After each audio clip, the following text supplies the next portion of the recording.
one of those, basic GE window ACs, you get for like 150, 200 bucks at Best Buy. I mean, this is over 2 years old, but one day it just stopped cooling. It would cool really, really good. It's a 5,000 BTU. The one in the van is 6,000, the same exact size though. So they must have mislabeled it, but yeah. So here's a compressor and probably accumulator dryer or something, Then you got your condenser coil and then your evaporative coil right here. So I'm just trying to figure out why it doesn't cool, but the compressor doesn't sound like it's sick. It's sick when it starts off. It makes a weird noise, which you'll be hearing here very, very soon. Usually a 2-minute time delay, when you plug it back in or when you lose power, so I'll have to wait. See when it boots up, That's what I like to call it. It's called booting up.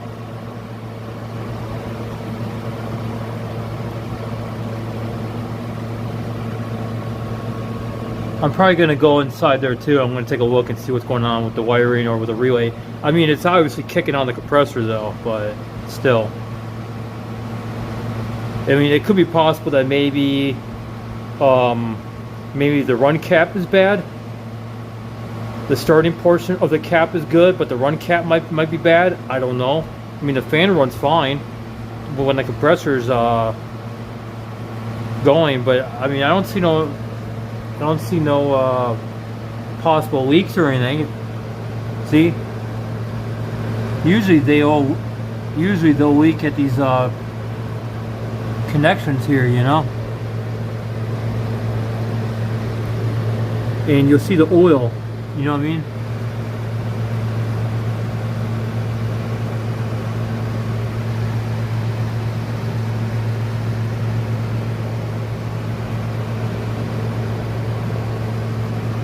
So this right here is the suction line. Like I said, that's probably the accumulator dryer. And I'm guessing this might be a scroll compressor because of the fact that it's got the in there and the output at the top. So that's probably a scroll compressor. Usually ones you'll see in your refrigerators are I forgot the name of them, but not scroll compressors. So and we look here.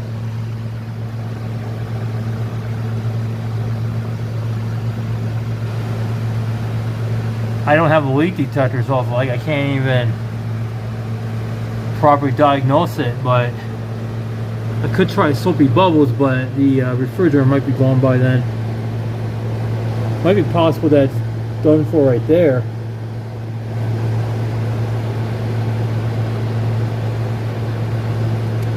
And maybe the coil right there that evaporates the water, that's possible right there. It's pretty rusted right there too.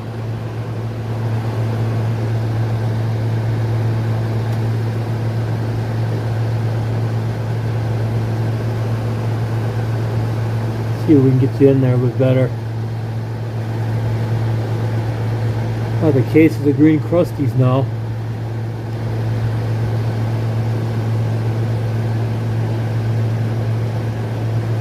Focus, you fuck.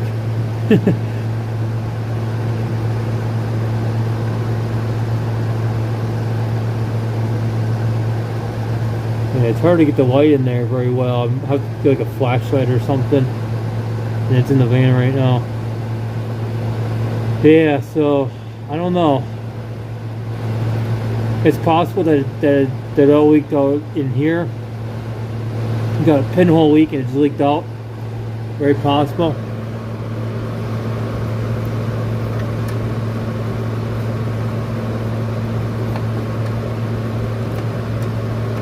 Oh, junk in there.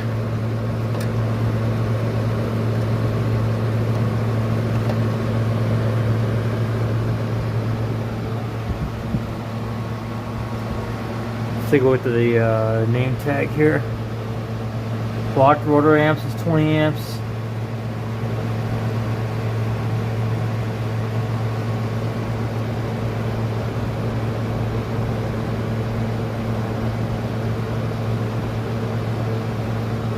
So compressor doesn't trip out on a high heat or a high head pressure or anything like that. So it's obviously, I mean, if it was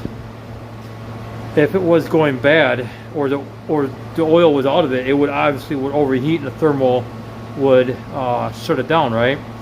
And then it'll go from there, you know. So I don't know. It's really, really, really, really weird right now.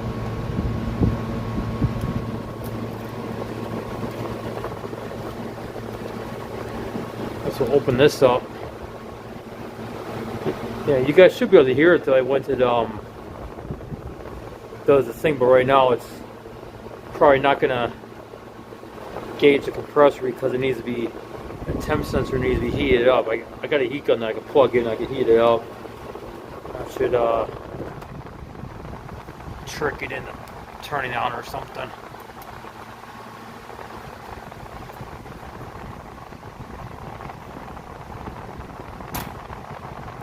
I know I shouldn't be doing this shit live, blah blah blah. There it is, the control board. There's the cap.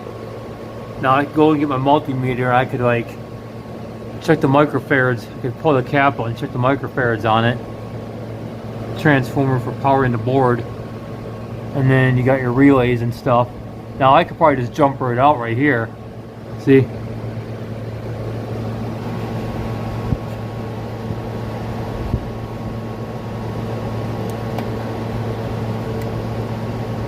I could just, yeah, I could just jumper that out somehow, make it come on. But we're just going to, gonna set for fan only. I'm gonna go ahead and grab my heat gun out of here. Gotta move all this junk out of the way. It's not a heat gun. It's like a craft heat device for crafts and heat shrink. I should actually keep it with me in case I do any heat shrink tubing or something. See, I got all these wiring in here. This all needs to go back in the closet because I'm tired of leaving it out here. This was for doing the battery balancing at the time.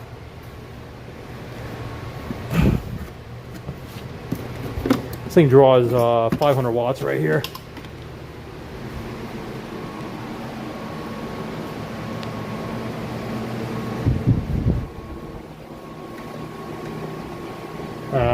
I really don't want to plug the microwave and then mess with the time in the coffee maker either. I don't want to mess with the time on there. Gonna plug it in this same plug the AC is in. I'm going to put on the heat gun.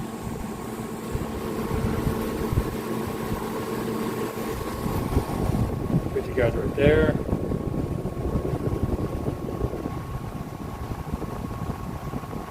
Should kick it on pretty soon now.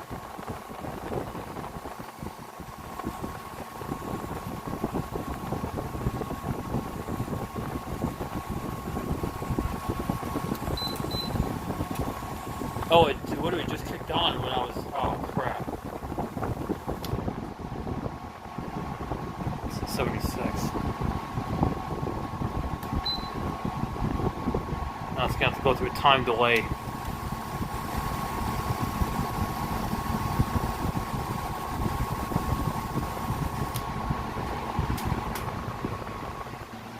Have to go through a time delay, but yeah, it literally just kicked on for like a brief second there. Okay, so that's the run cap.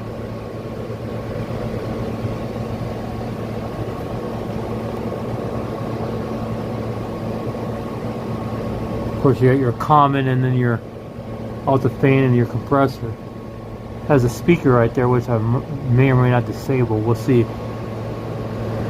And right there's a transformer, incoming transformer power right there.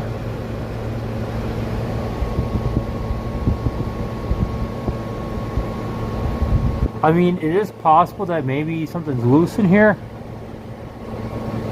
I don't know. It's more than possible. So, yeah, I don't know.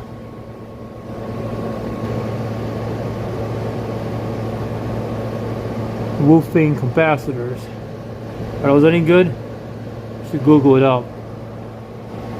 not bulging at the top or anything, so it's good. It's a good sign. Okay, you got your neutral. So your red is your neutral.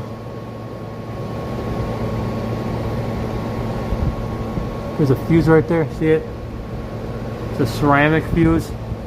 So if it blows, it basically just blows the wire and the sand inside of there catches it, so it doesn't like go explode glass over the place.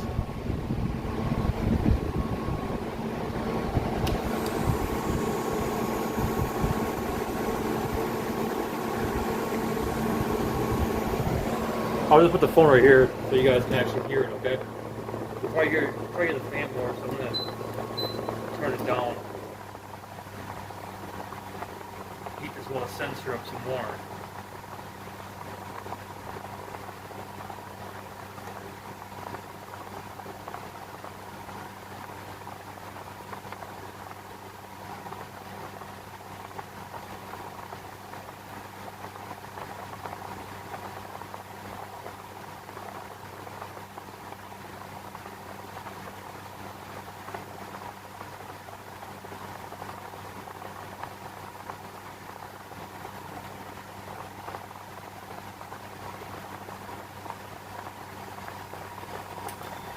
There we go. The compressor just kicked in. Turn it off.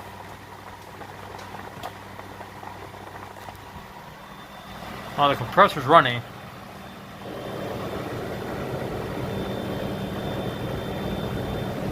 Now, if I have the multimeter, I could just back probe all that. You know, I could put the probes in there. I could back probe it if I know what's going on with it. You know, so.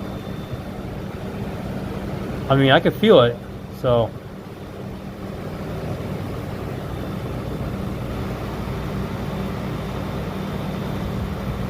Okay, this one should be getting cold. This one should be pretty warm. Because you gotta remember that when you force it through the orifice here, it changes the pressures, and that's what makes it cold.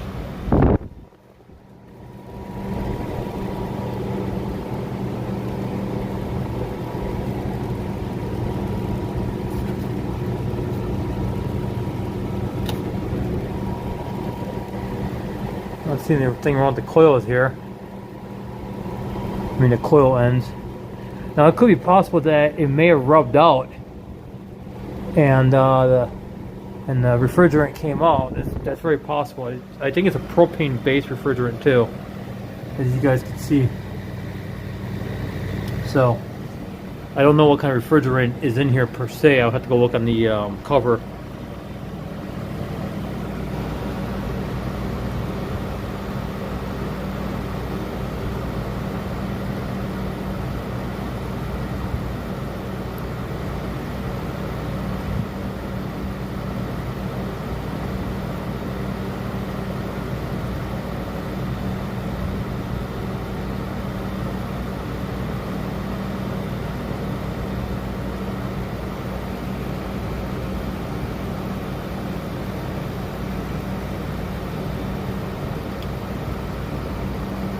Yeah, it'd be freezing cold right about now. This whole entire tube would be freezing cold.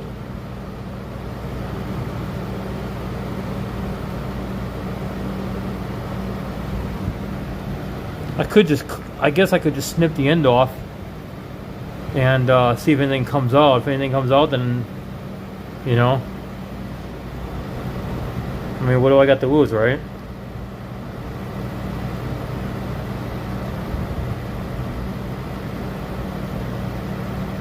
I mean, it probably wouldn't be that hard to get it serviced. I mean, to get it fixed. I mean, I can ask one guy, see what he thinks. As a matter of fact, I think I might do that. I might send him a video and see if he can get this thing fixed. So, you know, because I know it only takes a couple ounces of propane essentially. So I'll let it run for a little bit more longer. We'll go back in here and we'll find the label for it. Here's the label.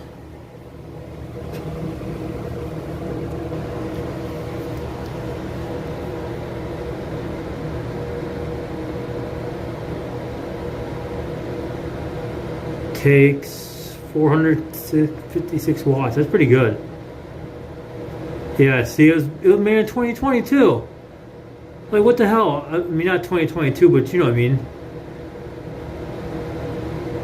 R32, 1.16. Or is it 7? 7, yeah, it's like 7 ounce. It's like, yeah, it's not very much. It's not very much. So, like I said, I want to see if I can get him to maybe send him a video and see what he thinks, if this thing is worth. Because, I mean, if I can get this thing serviced and working, that'd be great, you know? Because, yeah, like I said, these should be pretty warm by now. Yeah, they're cold, so it's what it is, you know? We'll shut her off for now. Alright, well, yeah, I'm just going to get out this thing. I just want to see what you guys think and go from there. So, alright, well, I'll see you guys later. Have a great night. I feel dirty.